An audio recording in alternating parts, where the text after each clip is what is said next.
Isang malungkot na balitang humanag sa mundo ng showbiz matapos kumpirmahin ni Ann at Jasmine ang pagpanaw ng kanilang ama. Sa isang emosyonal na pahayag na ibinahagi sa social media, inilahad ng magkapatid ang kanilang matinding lungkot sa pagkawala ng kanilang mahal na ama na pumanaw ng payapa ngunit biglaan. Ayon sa pamilya, wala pang inilalabas na opisyal na detalye tungkol sa cause of death, ngunit binigyan diin nila na ang huling mga sandali ng kanilang ama ay naging tahimik at puno ng pagmamahal mula sa mga taong malalapit sa kanya. Sa kanilang mensahe, ipinahayag ni Ann at Jasmine ang pasasalamat sa lahat ng aral, gabay at walang sawang suporta na ibinigay ng kanilang ama sa kanila bilang anak at bilang mga individual na humarap sa hamon ng pagiging public figures.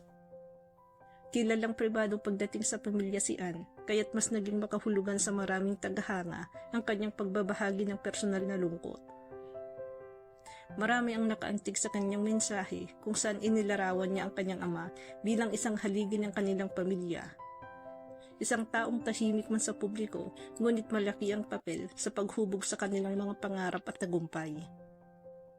Matapos kumalat ang balita, agad na bubuhos ang pakikiramay mula sa mga netizen, kapwa Pilipino at maging mga tagahanga mula sa ibang bansa.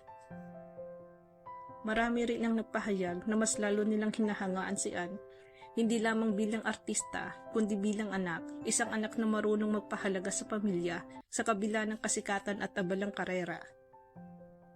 May ilan ding netizen ang nagbahagi ng sariling karanasan sa pagkawala ng magulang, na tila naging collective moment of grief ang balitang ito.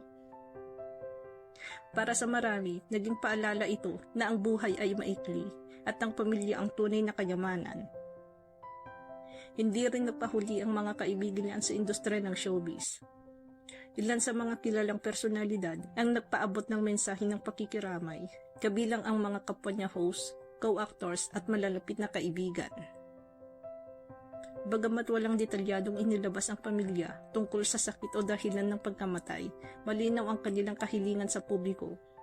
Igalang ang kanilang privacy sa panahong ito ng pagluluksa.